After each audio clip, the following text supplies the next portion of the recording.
Kita akan paralel yang kedua. Eksperimen apakah dengan topologi seperti ini berfungsi. Jadi dia dual monitor gitu. Kita coba menggunakan media converter sekarang. Ya, gaskan. Kita akan masukkan ke splitter rasio 1:2. Set A-nya nyala semuanya. Dan LED Ethernet-nya juga nyala semuanya di belakang. Ini pertanda bahwa mereka ada traffic gitu. Ya, assalamualaikum warahmatullahi wabarakatuh. Jumpa lagi bersama saya Nanang MRK. Selamat datang di segmen penting tapi nggak penting. Soalnya pemula belum tentu tahu, Pak. Di segmen kali ini nanti kita akan bereksperimen tentang networking yang nggak penting aslinya, tapi penting soalnya pemula belum tentu tahu, Pak. Nanti teman-teman juga bisa request kita eksperimen soal apa, silahkan di drop di kolom komentar di bawah saja. Nah, di video kali ini nanti kita akan coba berbagai macam eksperimen. Yang pertama, yaitu ini. Nanti kita akan bereksperimen dengan barel. Jadi ini namanya barel, Pak. Ini harganya mungkin sekitar 5 atau 5 ribuan lah pokoknya. Bahkan mungkin kurang dari 5 ribu. Merek-merek yang nggak cetol begini. Ada merek-merek yang bagus, mungkin Vention atau Ugreen. Nah, sebenarnya fungsi barel itu apa ya, Pak ya? Mungkin ketika teman-teman pemula membeli barel ini, harapannya dia bisa memparalel sumber internetnya. Jadi misalkan seperti ini. Kita punya sebuah sumber internet di sini, kita tancap. Harapannya kita bisa memparalel ke dua barel LAN yang ada di sini. Seperti ini. Ini paralel yang pertama, terus kemudian ini paralel yang kedua. Jadi fungsinya mirip dengan switch ini. Tapi apakah fungsinya bisa seperti itu? Mungkin kalau dia bisa berfungsi seperti itu, pabrik switch hub tutup, Pak. Mari kita coba eksperimen apakah dengan topologi seperti ini berfungsi. Kita coba. Oke, sekarang kita akan coba eksekusi ya untuk barel yang ini, teman-teman. Jadi kita akan coba praktekkan. Saya punya satu buah sumber internet di sini. Harapannya menggunakan barel ini kita kasih kabel LAN, kemudian nanti kita masukkan ke barel. Ini kan satu, barelnya kan 1:2. Jadi masuknya 1, nanti dia keluarnya 2 seperti ini. Harapannya ini nanti saya masukkan ke rumah 1 gitu kan, router rumah 1. Ini nanti ada tenda F3. Kemudian yang kedua, di sini saya masukkan ke rumah 2. Di sini saya menggunakan TP-Link WR820. Jadi kita gunakan dua tipe router atau access point yang berbeda. Langsung saja kita akan coba praktekkan. Oke, ini dia barelnya. Saya siapkan kabel. Ini kabel Cat 5E ya, dari Vention. Kemudian saya tancapkan ke sini. Ya, sebagai inputnya. Ini saya taruh di router ISP saya. Ini saya tancapkan di LAN 1. Dan ini sudah saya pastikan pengaturan LAN di routernya menyala. Ceritanya kita paralel. Oke. Ini kita masukkan ke WAN di ini tenda F3-nya sudah saya modif-modif sedemikian rupa ya, Pak ya. Ini bekas modifan ini, hiraukan yang ini. Dan ini kotor banget, Pak, karena habis dipakai migrasian. WAN-nya nyala. Indikator WAN-nya menandakan dia terkoneksi. Di sini LAN-nya juga menyala ya, Pak ya. Dan sekarang kita akan paralel yang kedua. Ini kabel LAN yang kedua. Kita masukkan ke TP-Link WR820. N. Port 1 juga. Routernya ini mode biasa, mode router, jadi dia akan men-DHCP langsung dari router ISP-nya. Kita akan coba apakah dia menyala dengan baik sumber internetnya. Kita coba. Oke, sekarang kita sudah di HP. Kita coba sambungan ke tenda F3 dulu, yang pertama. Jadi di router tenda F3 ini kita bisa melihat dia menyala. Ya, Pak ya. Kalau saya speed test coba, dia akan mendapatkan speed test seperti yang ada di ISP-nya. Jadi dia nyala. Ini saya menggunakan internet dari Lintas Data Prima ya, LDP. Kita mulai speed testnya. Pingnya 13 millisecond dan kita dapat internet sekitar 25 Mbps. Karena memang saya limitasi di 25 Mbps ya, Pak ya, untuk masuk ke router tenda F3-nya. Jadi dia berfungsi dengan baik di router yang pertama. Sekarang kita akan coba buka YouTube. Jadi dia fungsinya normal, Pak. Kalau kita buka YouTube ya, buka YouTube dia normal sekali, Pak. Ini kita coba lihat buka tenda F3-nya, pengaturannya di 192.168.0.1 seperti ini. Jadi kita dapat IP address 1.4. Ini IP address dari router ISP kita. Ini kita bisa lihat statusnya ya. Jadi di internet setting, di status. Nah, ini ada berbagai macam informasi yang bisa kita dapat. Jadi kita dapat one IP atau dia dapat IP address dari sumbernya. Ini 1.4 dan dia terparalel dengan baik untuk yang pertama. Sekarang kita akan coba yang di TP-Link WR820N. Nah, ini sudah tersambung ke TP-Link WR820N. Tulisannya tersambung, Pak. Kita coba speed test apakah bisa di sini. Ya, ini dia masih mencari provider dan mencari provider terus ya, Pak ya. Kalau kita buka YouTube coba, dia nggak bisa terrefresh. Artinya internetnya ini mati. Ya, Pak ya. Dan di sini kita coba buka pengaturan dari TP-Link WR820-nya 192.168.0.1. Dia terdeteksi no internet connection. Jadi tidak ada koneksi internet yang masuk ke sini. Jadi ini topologinya bisa kita pastikan gagal. Ini berbeda cerita kalau misalkan kita cabut dari tenda F3-nya, sumber internet yang pertama. Kalau kita cabut, jedet, ini pasti nyala. Ini indikatornya kan merah ini tadi. Nah, ini nanti dia akan menyala. Dan ini sudah saya cabut ya, Pak ya. Dan di sini terdeteksi dynamic IP, dia langsung mendapatkan IP address dari ISP-nya yaitu 1.5. Jadi dia bisa. Kita coba speed test. Dia langsung LDP, PT Telekomunikasi Indonesia. Kita mulai speed testnya, pingnya 12 dan mendapatkan bandwidth sesuai yang saya tentukan dari ISP-nya. Nah, ini berbeda lagi cerita kalau kita tancapkan lagi. Nanti dia akan blank seperti tadi. Jadi satu bisa, satu tidak. Nah, kenapa bisa seperti itu? Soalnya si barel LAN ini fungsinya bukan untuk memparalel, tetapi untuk menghemat kabel. Jadi dia fungsinya bukan seperti hub ini ya, atau bukan seperti switch yang kita punya satu sumber internet dan kemudian dia bisa mencabang gitu. Artinya memparalel banyak port Ethernet yang ada di router ISP-nya begitu. Jadi itu fungsinya bukan seperti itu karena ini nggak punya chipset Pak untuk mengolah datanya. Fungsi aslinya ini sama persis mirip seperti membuat kabelan kere-hure ala Lutfi Abdul Aziz yang ini videonya. Nah itu sama persis seperti itu fungsinya. Jadi aslinya pemakaiannya bukan satu kita cabang dua seperti ini, bukan seperti itu ya Pak. Topologinya itu kalau misalkan kita punya sebuah router ISP di sini, kita harus menancapkan kabelan dua-duanya. Jadi satu LAN ke Ether 1 dan Ether 2. Jadi kita punya satu Ether, ini punya satu Ether dan dia masuk ke dua cabang ini dulu. Jadi ini fungsinya untuk menghemat kabelan. Kalau misalkan ini kita punya klien atau misalkan kita mau paralel ke tempat yang jaraknya 50 meter atau 70 meter gitulah ya. Ini kita tinggal masukkan satu kabelan, jaraknya 70 meter misalkan. Ingat, maksimal LAN yang bisa kita gunakan kalau kabelan itu panjangnya di sekitar 70 meter saja. Baru di sini itu dia kita kasih barel lagi masuk ke satu, baru kita keluarkan lagi dua. Ini masuk ke router 1, ini masuk ke router 2. Jadi fungsinya dia itu seperti apa ya, menghemat kabel ini. Kalau misalkan kita nggak pakai barel ini, berarti kan kita narik dua kabel nih, dua kabel yang dari sini kita tarik langsung ke sini, kita tarik langsung ke sini. Nah kalau kita pakai barel kita bisa melakukan seperti ini, barel 1:2 ya. Tetapi nanti fungsinya dia akan hanya menjadi fast Ethernet ya Pak, karena ini dari Cat 5. Di sini nanti kita harus menggunakan kabel Cat 5e dan di sini dia nanti jadi Cat 5 lagi, Cat 5, Cat 5. Pokoknya persis seperti videonya Lutfi Abdul Aziz yang ini. Videonya dia nggak pakai barel, langsung dikerimping di kabel RJ-nya atau kabel UTP-nya. Nah, sekarang kita coba praktekkan topologi yang benar seperti apa. Gas. Oke, langsung kita coba praktekkan ya. Jadi di sini saya punya dua kabel RJ45. Ini saya fungsikan nanti untuk input ya. Ini nanti berarti topologinya ini dari Ether 1 dan Ether 2 kita masukkan. Ini sumber yang pertama nanti, ini sumber yang kedua. Oke, jadi kita punya dua sumber internet di sini. Dan ini kita masukkan ke barel. Ini yang pertama. Ini yang kedua. Jadi dia seperti ini. Oke. Setelah itu, di sini saya punya klien nih. Jaraknya dari rumah saya atau mungkin saya mau paralel ke rukuku atau mungkin ke saudaraku gitu ya. Itu jaraknya 50 meter. Jadi saya punya kabel yang panjang 50 meter. Nah, di sini saya tancapkan ke sini. Oke. Sampai ke ruko saya harus siap barel lagi nih di tempat paralelnya, di cabangannya. Nah, di sini saya masukkan ke yang satu ini. Seperti ini. Kemudian di sini saya tancapkan. Ini untuk sumber internet yang pertama, ke WAN-nya tenda F3. Dan di sini ini masuk ke TP-Link WR820. Sekarang kita coba apakah dua-duanya menyala dengan baik. Gaskan. Oke, Pak. Karena ini kabelnya ternyata mati ya. Jadi tak ganti yang lebih pendek di sini. Kerimpingannya kurang oke. Nah, ini kita coba. Ini kita menyambung ke tenda F3. Coba speed test, apakah mau dia? Oke, ini dia sudah terbaca ya. WAN-nya juga sudah menyala. Ini kita coba speed test. Wow, pingnya naik Pak. Ini LDP mati. Jediet, dia pindah ke lintas ARTA. Ke file hover mungkin ISP ku, tapi dia bisa, nggak masalah lah ya. Ini dia bisa dapat internet. Sekarang kita coba yang TP-Link dulu. Oke, ini saya sudah tersambung ke TP-Link WR820N dan kita coba speed test, mau nggak dia? Oke, kita speed test dan dia mendapatkan speed test 40-30 Mbps ya. Ini menggunakan TP-Link WR820N. Jadi dia dua-duanya menyala. Topologinya seperti ini. Tetapi menggunakan barel semacam ini, teman-teman, catatannya ya, ini rawan sekali looping. Jadi saya sarankan kalau misalkan daripada pakai barel-barelan kayak gini, mending bikin LAN yang langsung dicabang begitu Pak, atau langsung kerimping nyabang dua, seperti yang di videonya Lutfi Abdul Aziz ya Pak ya. Itu better, jauh lebih better daripada Anda mengeluarkan kocek untuk membuat atau membeli barel ini. Sekarang kita eksperimen yang kedua. Oke, next berikutnya kita akan eksperimen menggunakan HDMI extender by Cat 5e atau 6 kabel. Jadi dia fungsinya sebenarnya konverter sih, dari HDMI to RJ45 kemudian ke HDMI lagi gitu Pak. Kita buka ya.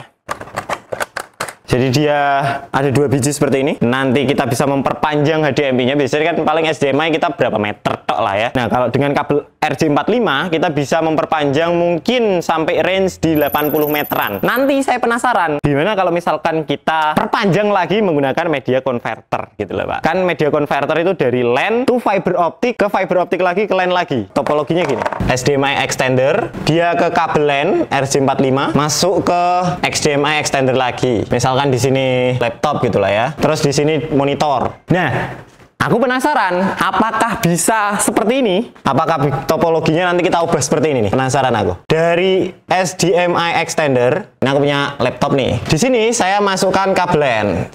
Kabel LAN ini saya masukkan ke media converter. Nanti dia akan dirubah menjadi fiber optic. Nanti kita terima lagi pakai HTB B, dan nanti dia masuk ke LAN toh.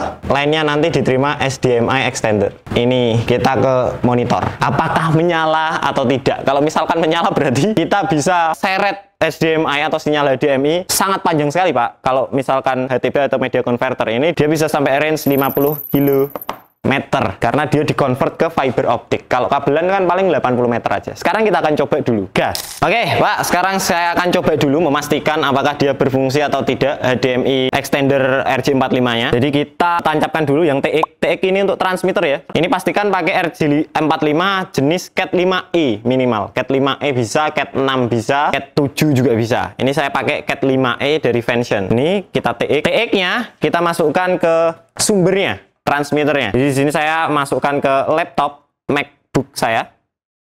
Oke. Dan itu RX-nya atau receiver-nya. Di sini saya masukkan ke monitor. Saya punya monitor nih, MSI.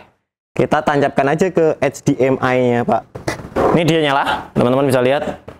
Gambarnya menyala dengan baik. Lah ini tertransmisi dari sini. Jadi dia dual monitor gitu. Kita coba menggunakan media converter sekarang.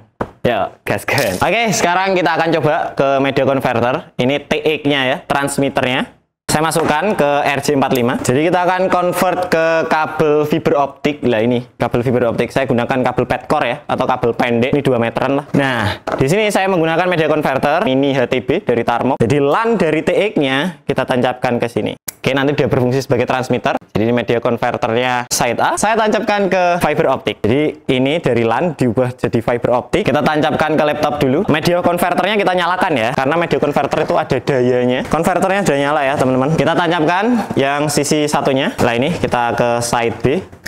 Kemudian kita kasih kabel RJ45. Kita nyalakan.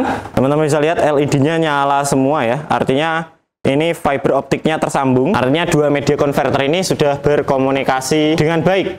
Sekarang RJ45-nya kita tancapkan ke HDMI extender yang bagian RX atau receiver-nya. Nah, sekarang kita coba apakah berfungsi atau tidak. Nah, teman-teman bisa lihat di sini tulisannya no signal ya, Pak ya. Jadi dia tidak berfungsi.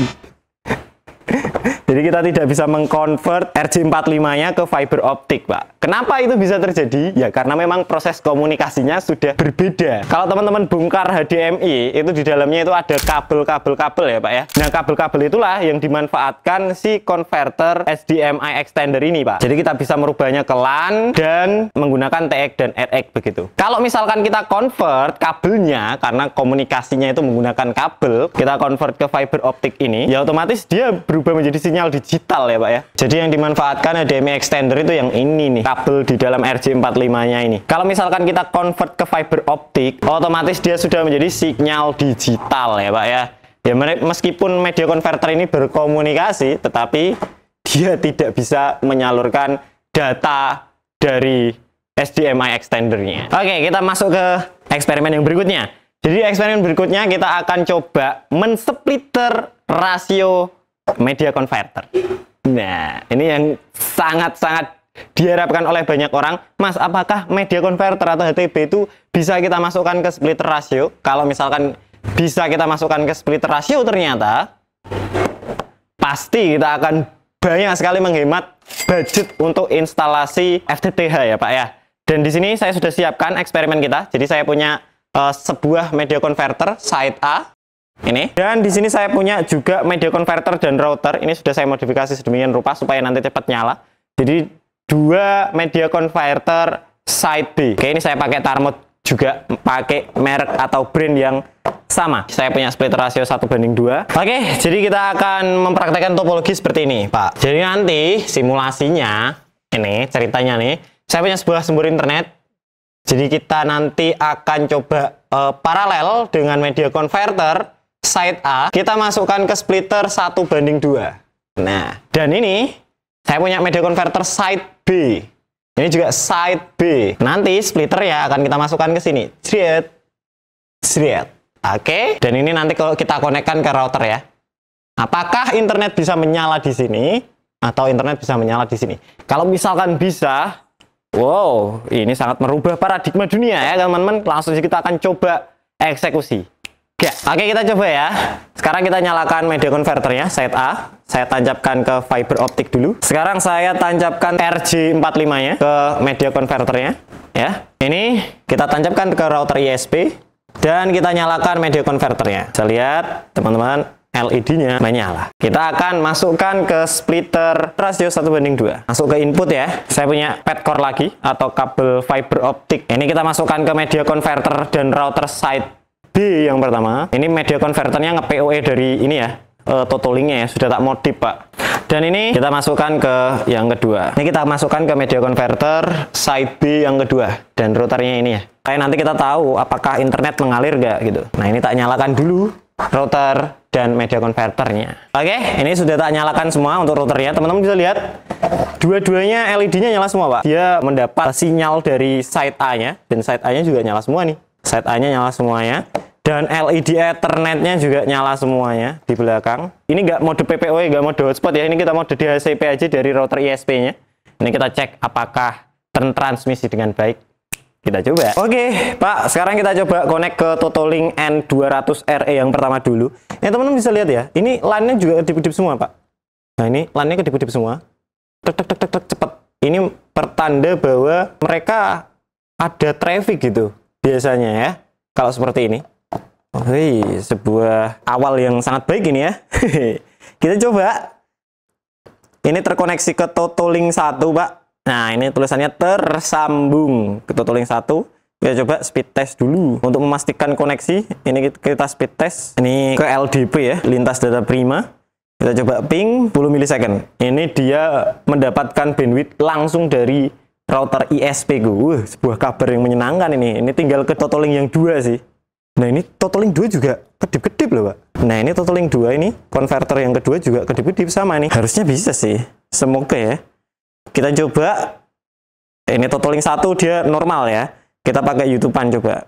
Bukan Anang MRK. Warahmatullahi wabarakatuh. Jumpa lagi bersama Anang MRK. Dan bisa lancar dengan baik berfungsi ya, Pak ya. Sekarang kita langsung masuk ke Totolink yang kedua. Di Totolink 2 ternyata tidak ada koneksi data ya, Pak ya. Ini kalau misalkan saya buka speed test juga dia nggak bisa ini. Ini sama persis seperti barel tadi nih. Kalau kita cabut salah satunya pasti bisa ini. Nah, dia looping. Ini dia tidak bisa.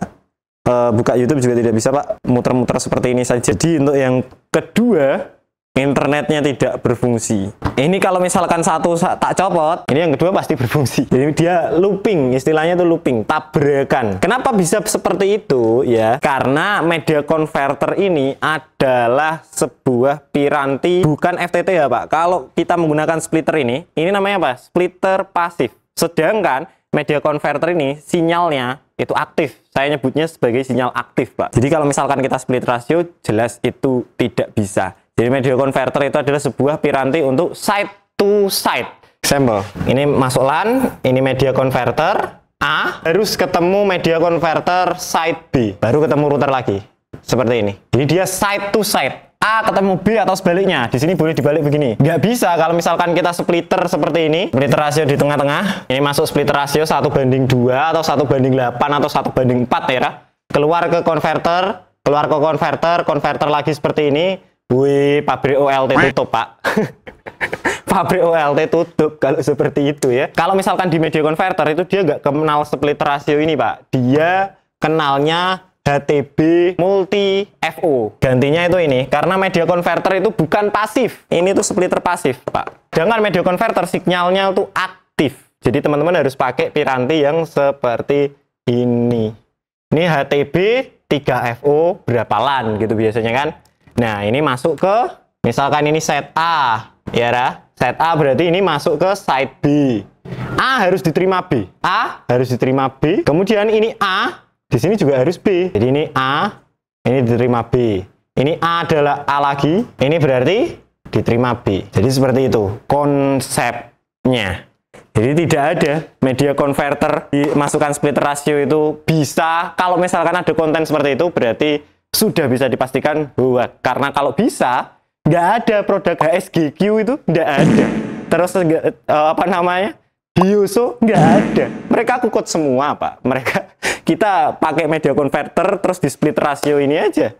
Malah enak, nggak usah mikir redaman dan macam sebagainya. Jadi itu saja. Kalau misalkan Anda bertemu konten-konten semacam ini, bisa dipastikan itu hoax. Dan ini juga berlaku di berbagai jenis media converter. Sudah tak coba. Jadi media converter ada yang dia SFP seperti ini.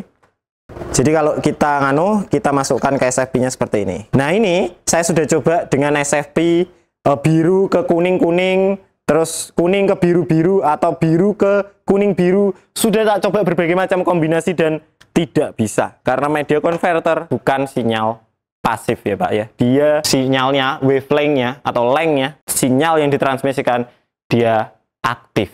Maka butuh perangkat aktif juga untuk menerimanya. Itu saja eksperimennya teman-teman. Kalau misalkan teman-teman penasaran dengan eksperimen yang nggak penting tapi penting lagi, silahkan komen di kolom komentar di bawah. Saya Nanang MRK. Kalau ada tutur kata yang salah saya mohon maaf. Wassalamualaikum warahmatullahi wabarakatuh.